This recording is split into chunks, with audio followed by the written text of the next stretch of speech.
I was rolling out dough for apple pie when I heard my son's voice coming from the living room. Honey, use Mom's card. She's got like 130,000 saved up. The rolling pin froze in my hands. For a moment, I thought I had imagined it, but then my daughter-in-law, Sophie, laughed softly. Are you sure, Ryan? She won't get mad. My son's answer cut through the air. Mom won't say a word. She lives here for free, eats our food, uses our electricity. It's the least she can do to help us out. I felt something in my chest crack open. 40 years of work, of sewing until my fingers bled, of cleaning other people's floors, all reduced to that one line. She lives here for free. I stood there, hands covered in flour, staring at the kitchen wall as if I could see through it into the living room. My son, the boy I raised alone after his father left, was sitting there, handing my debit card to his wife as if it belonged to him. The kitchen felt smaller, the air heavier. My heart pounded so hard that I could hear it echo in my ears. I remembered every dollar in that account, every hour I had worked since I was 14. I had taken in sewing jobs, cleaned houses, watched other people's children while mine stayed home alone. I had skipped vacations, new shoes, dinners out, all for one dream, to buy a small place of my own someday, where I could grow old quietly without being a burden to anyone. And now, my son was giving that away like spare change. Sophie's voice broke my thoughts. I'll head to the mall then. Josephine, need anything? She called sweetly, pretending we were friends. No, thank you, I managed, keeping my back turned so she wouldn't see my face. The front door closed. A car engine started. Silence. I sat down, staring at my hands, old hands, veined and spotted, but still steady enough to protect what I had left. My son thought I lived here for free. He thought my love came with no boundaries, that he could take everything I had because I was his mother. I realized then that I wasn't angry at Sophie. Not really. She was greedy, yes, but the real betrayal came from the person who should have protected me. Ryan had stopped seeing me as his mother a long time ago. Now I was just a source of money, a convenient helper in the house. But something inside me shifted that day. I wasn't going to cry this time. I had cried enough in this house. That afternoon, while the dough dried and the oven stayed cold, I sat still for a long time and made a silent promise to myself. This would be the last day anyone used my silence as permission.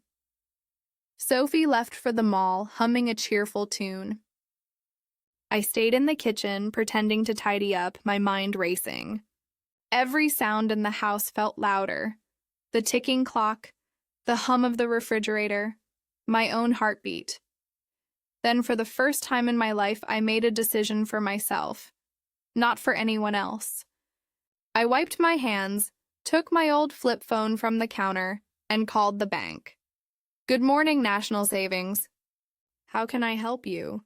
A pleasant voice answered. Good morning, I said, steadying my breath. I need to block my debit card immediately. The woman on the other end asked for my information. I gave it calmly, even though my hands trembled. Is the card lost or stolen? She asked. Let's just say someone's using it without my permission. Understood, ma'am. Your card is now blocked. No transactions can be made from this moment. When she confirmed it was done, I felt a strange kind of peace, like closing a door that should have been shut years ago. I hung up and exhaled. For the first time in years, I had done something that protected me. Minutes later, the sound of Ryan's footsteps echoed down the hallway. He walked in, phone in hand, face tense. Mom, what did you do? Sophie just called me. The card isn't working. Did you block it? Yes, I replied without hesitation. He stared at me, confused. Why would you do that? She's standing at the checkout with a cart full of things for the house.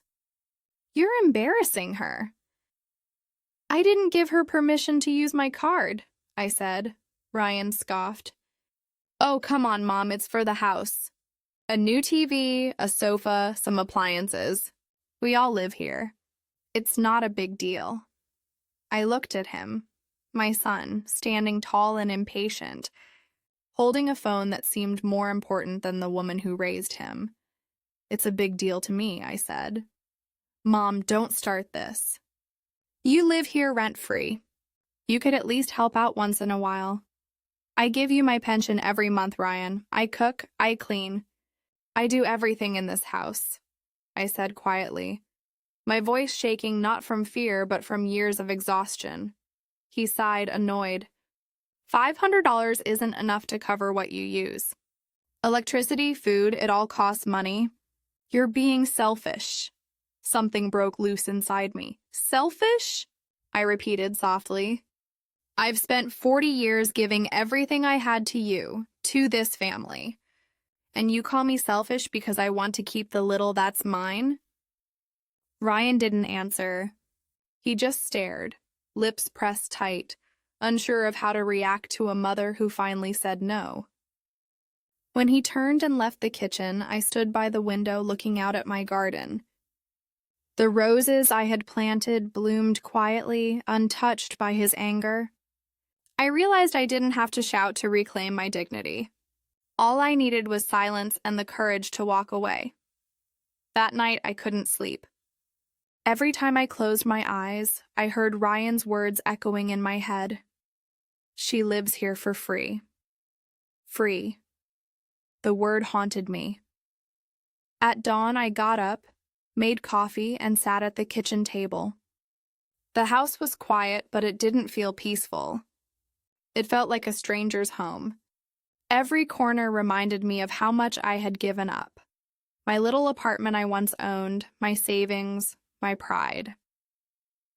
20 years earlier, Ryan had come to me, newly married and full of plans. Mom, Sophie, and I found a house, but we're short on the down payment, he had said.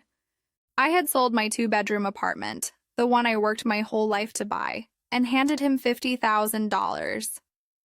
It's a loan, he had promised. I'll pay you back in 2 years. He never did. That morning, as I looked around, I realized something simple, yet painful. I had no space that was truly mine. Not even my room, just a small converted pantry with a narrow bed and a single window facing the fence. By 7, the house began to stir. Ryan went to work. Sophie slammed cabinets while getting ready for her day. No one spoke to me.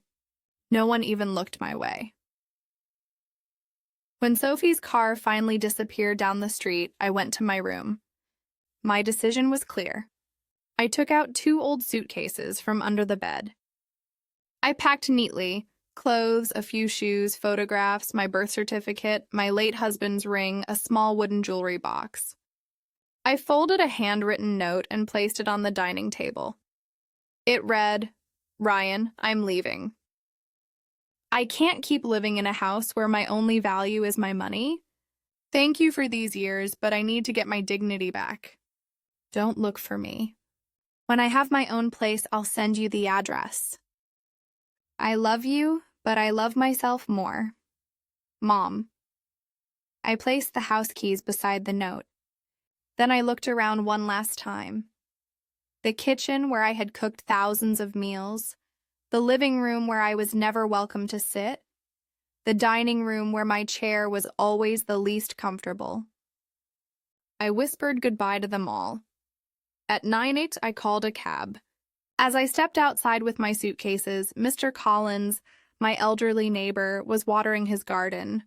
Morning, Margaret. Heading somewhere? I smiled softly. Something like that, Mr. Collins. The taxi arrived. The driver helped load my luggage and asked for the address. I gave him Helen's, my old friend from the factory. As the car pulled away, I didn't look back. I thought I would cry, but no tears came. Instead, there was a strange lightness in my chest. For the first time in 20 years, I was going somewhere I truly wanted to be. Away. Helen lived in a small apartment complex on the quieter side of town. When the taxi stopped in front, she was already standing at the door, waving as if she had been waiting for me her whole life. The moment I stepped out, she hugged me tight. "You're safe now," she whispered. And for the first time in a long time, I let myself believe it. Her apartment was modest but warm. A single bedroom, a small living room, sunlight spilling through cream-colored curtains. There were potted plants by the window, photos of her grandkids on the wall, and the faint smell of lavender. It wasn't luxury. It was peace. Helen made tea and waited until I spoke. The words came out all at once. The overheard conversation, the blocked card, the confrontation, the note I had left behind. She listened quietly, her eyes soft but full of fire. When I finished, I looked down at my cup. "I don't know what's wrong with me," I said. "Maybe I should have stayed quiet. Maybe I overreacted." Helen reached across the table and took my hands. "Margaret, don't you dare say that. You didn't lose 20 years trying to earn your son's love. You gave 20 years of unconditional love. There's a difference." Her voice was steady, the kind that pulled you out of your own fog. "But he's my son," I whispered. "Mothers aren't supposed to walk away." "Mothers are supposed to love," Helen said firmly. "But love isn't slavery. You're not leaving your son. You're leaving the pain." Her words struck something deep inside me. All the guilt, the fear, the shame, it started to crumble. Helen stood up and clapped her hands once. "Now here's what we're going to do. You'll stay here with me for as long as you need. Tomorrow we'll start looking for a place of your own. Somewhere bright, somewhere peaceful." I tried to protest, but she wouldn't hear it. "You've always been the strong one, Margaret," she said. "You just forgot for a while." That night, I lay on her sofa bed, listening to the city hum outside. It was small, a little lumpy, but it felt like heaven. No one was shouting, no one was demanding, no one was taking. I fell asleep with tears on my cheeks, not of sadness this time, but of relief. The next morning, Helen woke me with the smell of coffee and toast. "Come on, sleepyhead," she said cheerfully. "We have apartments to see." I laughed for the first time in months. We spent the morning looking through listings online, writing down addresses and prices. I had saved $130,000 in total, and I wasn't afraid to use part of it now. For once, the money would serve me, not someone else. We saw 5 apartments that day. The first was too dark, windows facing a brick wall. The second smelled of mildew. The third was beautiful but too expensive, nearly $80,000. The fourth was bright but right next to a highway. The noise was unbearable. Then we found it. A small one-bedroom apartment on the second floor of a quiet building near a park. The moment we walked in, sunlight poured through the big front window. The walls were pale beige, the floors newly polished. A small kitchen opened into the living area, and through the window I could see children playing in the park and old couples walking hand in hand. It wasn't large, maybe 600 square feet, but it felt open and full of life. "This one," I said almost immediately. Helen smiled knowingly. "I can see it on your face. You're already living here in your mind. The landlord, a kind man named Mr. Grant, showed us around. It's $55,000 if you buy it outright," he said. "Comes with a small storage unit and parking." I looked at Helen. She nodded. "I'll take it," I said, surprising even myself. My voice sounded confident, like it belonged to someone stronger. Mr. Grant smiled. "That's a good decision, ma'am. This apartment has good energy. The last owner lived here happily for 20 years. We shook hands, and I wrote a $5,000 check for the deposit. As we walked out, Helen threw her arm around me. You did it, Margaret. You're starting over. I laughed and felt something I hadn't felt in decades, excitement. The kind that comes when you realize your future is yours again. That night, back at Helen's, I couldn't stop smiling. I imagined the furniture, the curtains, the plants I would grow on the balcony. It wasn't just a purchase. It was a promise that the rest of my life would belong to me. It had been nearly a week since I left, and I hadn't heard from Ryan until that Thursday evening. The intercom in Helen's apartment buzzed nonstop. Helen went to answer. Who is it? She asked through the speaker. It's Ryan. Please, I need to talk to my mom, came the voice. Desperate, familiar, and tired. Helen looked at me. I hesitated for a second, then nodded. Let him up, but stay here with me, I said quietly. Moments later, Ryan appeared at the door. He looked different. Wrinkled shirt, messy hair, dark circles under his eyes. Not the confident man who used to tower over me with authority, but a boy who'd lost his way. Mom, he said softly. Ryan, I replied, keeping my tone calm but distant. Can we talk? He asked, glancing nervously at Helen standing behind me with her arms crossed. Here is fine, I said. He exhaled, running a hand through his hair. Mom, this whole thing got out of hand. Sophie shouldn't have used your card without asking, but you didn't have to leave. You scared us. You weren't scared for me, Ryan, I said. You were scared because your wife's shopping spree got stopped at the register. That's not fair, he snapped. We're family. Families help each other. Families also respect each other, I replied. He took a step closer. You've lived with us for 20 years, Mom. We've given you a roof, food, everything you need. I met his eyes steadily. You gave me a pantry-sized room. You treated me like a guest in a house I helped buy. I gave you my pension, my time, my work, and you called that free. Mom, don't do this, he said, voice rising. Sophie and I were just trying to make improvements to the house. It's not like we were stealing. $82,000 without my consent isn't helping, Ryan. It's taking, I said evenly. His expression shifted from guilt to irritation. Fine, I admit it was a lot, but Sophie didn't mean harm. Come home and we'll fix this. I promise it'll never happen again. I'm not coming back, I said quietly. Tomorrow I signed the deed for my new apartment. I've already made my choice. He froze, eyes wide. You bought an apartment without talking to me first? Mom, what if it's a scam? What if someone's taking advantage of you? I smiled faintly. After 40 years of managing every dollar on my own, I think I can handle it. I don't need your permission. His voice grew cold. How much do you have left?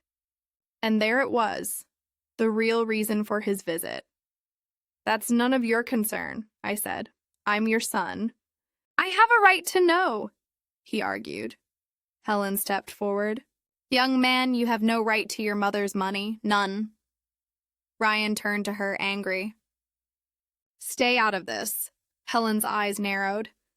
This is my house, and I'll ask you to leave if you raise your voice again. Ryan looked back at me, his face flushed with anger. You're really doing this, huh? Letting strangers turn you against your own son? I took a breath, my voice trembling but strong. The family broke when you stopped seeing me as your mother and started seeing me as your ATM. Ryan's jaw clenched. Sophie was right. You only think of yourself? I didn't respond. I simply walked to the door and opened it. Goodbye, Ryan. He stood frozen for a moment, then walked past me without another word. The elevator doors closed, and with them, 20 years of silence and pain. Helen wrapped her arms around me as I finally let the tears fall. "It's over," she whispered. And deep down, I knew she was right. Something old had ended, but something new was finally beginning. The next morning, the sky was clear and golden. It felt like the world itself was starting over with me. Helen insisted on coming along to the lawyer's office. "You're not doing this alone," she said, buttoning her cream-colored blouse like she was dressing for a celebration. When we arrived, the lawyer, Mr. Hughes, greeted us warmly. The seller, Mr. Grant, was already there with a folder of papers neatly arranged on the desk. "Good morning, Mrs. Holloway," Mr. Hughes said. "Are you ready to become a homeowner?" I smiled. "More than ready." The process took nearly 2 hours. I signed document after document, deed, title, ownership certificates. Each signature a quiet declaration of independence. My hand trembled slightly when I handed over the cashier's check for $55,000. It was almost half of everything I had, but it felt right. When Mr. Hughes finally said, "Congratulations, Mrs. Holloway. The apartment is now legally yours," he handed me an envelope with the deed and a small silver keychain holding 3 keys. I stared at those keys for a long moment.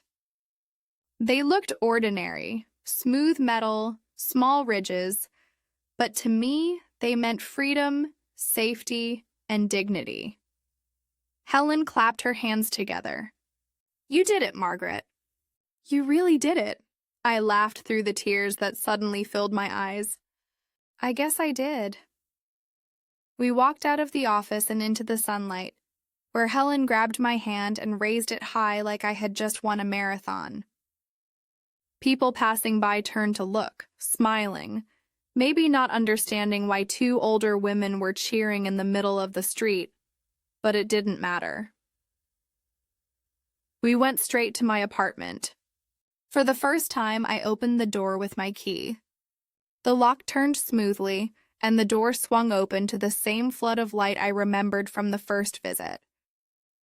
Everything was still and silent, yet the room seemed to hum with possibility.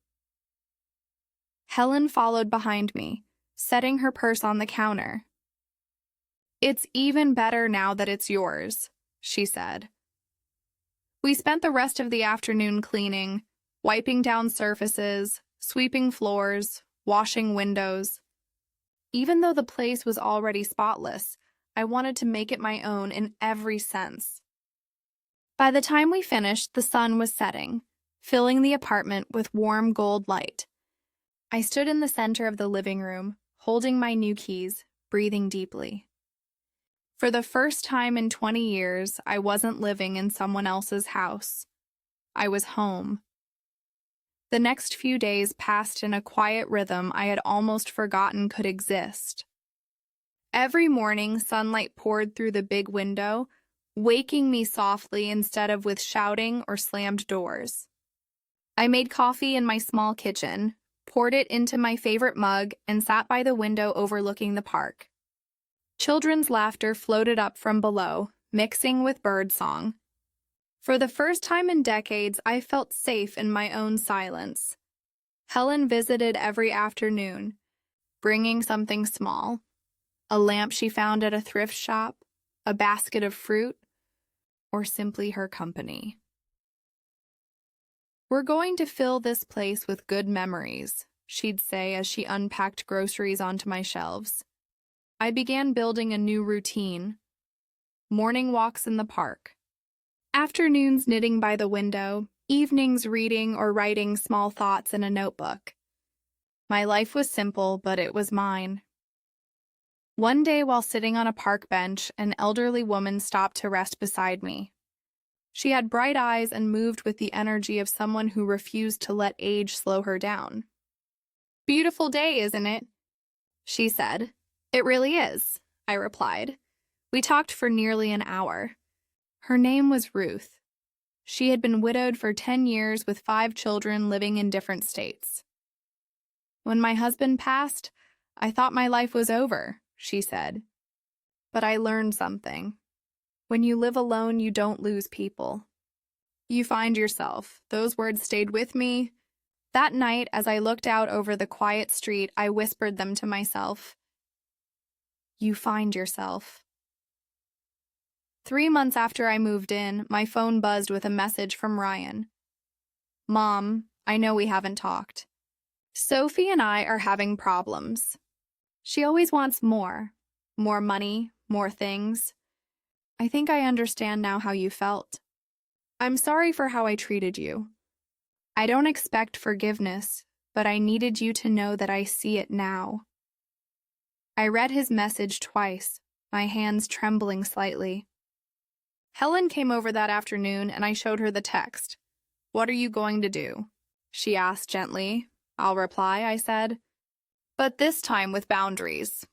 That night I wrote back, Ryan, understanding is the first step. I forgive you, but I'm no longer the mother who gives everything at her own expense. I have my own life now, and I intend to live it fully. If you can respect that, we can start again. I pressed send and turned off my phone. For once, I didn't feel guilt or fear, only peace. A year passed faster than I expected. Seasons came and went through my big window. Spring rains, summer light, autumn leaves, winter frost. And with each one, I found a new part of myself. I turned 69 that June. Helen threw me a small party in my apartment. There were 3 neighbors, a homemade cake, and music from an old radio. We laughed until midnight. It wasn't grand, but it was real. Ryan came the next morning with a box of pastries and a nervous smile. His eyes looked softer than I remembered. Happy birthday, Mom, he said, setting the box on my counter. I know I don't deserve to be here, but I wanted to see you. I nodded slowly. You're always welcome when you come with respect. He exhaled and looked around the apartment. It's beautiful, he said quietly. You seem happy. I am, I replied. Not because of what I have, but because of what I no longer allow. He nodded, eyes glistening. Sophie left a few months ago. She said she needed someone with more money. I guess that's the price for letting greed run your life. I'm sorry, Ryan, I said sincerely. He shook his head. Don't be. It was a lesson I needed. I understand now what you were trying to protect. We sat by the window, sharing coffee and quiet laughter. For the first time in years, there was no tension, no demands, only understanding. He didn't ask about money, and I didn't offer it. Later, as he left, he hugged me tightly. You taught me more by walking away than by staying, Mom. After he was gone, I stood by the window and looked at the fading sky. I thought about everything that had happened. The betrayal, the pain, the courage it took to leave. People often say peace is something you find at the end of life. But I've learned it's something you fight for every single day. I don't have luxuries, but I have freedom. I don't have a mansion, but I have a home filled with light and laughter. Sometimes I still whisper it to myself like a prayer. I'm not rich, but I'm free. And that, my dear, is the most expensive thing I've ever earned. If this story touched your heart, don't forget to like, share, and comment where you're watching from, because maybe someone out there needs to be reminded. You're never too old to take your life back.